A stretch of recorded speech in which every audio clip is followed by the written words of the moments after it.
করো বৌমনি? ভাবছিলাম গুলা রুটি বানাইবো। সন্ধ্যার সময় টিফিন।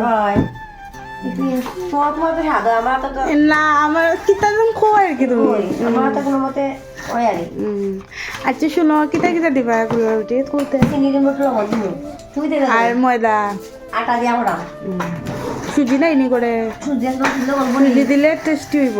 অন গল্প সুজি দিলে গল্প সুজি দিতেছো না নি? সুজি দিলাম। তো আজকে সন্ধ্যার টিফিন আমার বৌমনির ঘরে বানাইতেছে বৌমনির গোলা রুটি আর সঙ্গে চা। আর এইদিকে দেখো বৌমনি তার খাওয়ানোর টেবিলে আছে একটা টবের মধ্যে মরিচ গাছ। আর এই জিনিসটা দেখা আমার খুব ভালো লাগছে, একটু অন্যরকম। আমরা মরিচ কিনে আনি না, আমি গাছ থেকে পেরে পেরে খাই। আমার তো খুব ভালো লাগছে। আমরা সব অদ্ভুত বুঝছো? এবার আর গাছ থেকে মরিচ পারবে একদম বড় বড় সত্যি ঠিক নেই। ওই বাহ। আমি যেদিন দিন খাইবা এটা আমি আবার ভিডিও বানাই।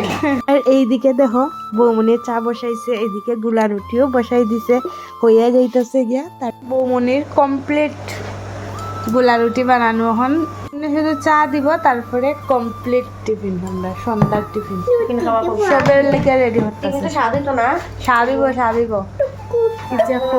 তোমার মুখ হাত এই যে চা চাকতাছে বৌমনি। গুবলু খাইবা চা? চা খাবে? খাবে না। চা খাবে না? কি খাবে? শুনো না, আমার একটা প্লেটে ছবি দিল।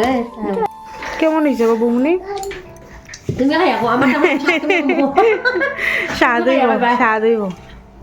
সুজি দেওয়ার ভালো লাগে একটু শক্ত হয়েছে না তো লেড়া লেড়া করে।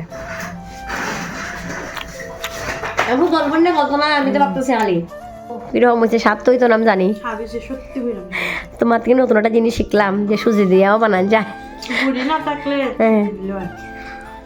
আমি কই গল্প নি না কিতা নিতে বেবত আমি খুলি নাহলে আটা দিও মিষ্টি এরকম মিষ্টি দেয়া ভালো লাগে। আমারও খালি লবণ দিয়ে আমার ভালো লাগে। আমার ভালো লাগে একটু মিষ্টি মিষ্টি বলবো থাকতো। তো আমাদের তো টিফিন হয়ে গেছে, তোমরা কি দিয়ে টিফিন করলে অবশ্যই কিন্তু কমেন্টে জানাই। সবাইকে টাটা।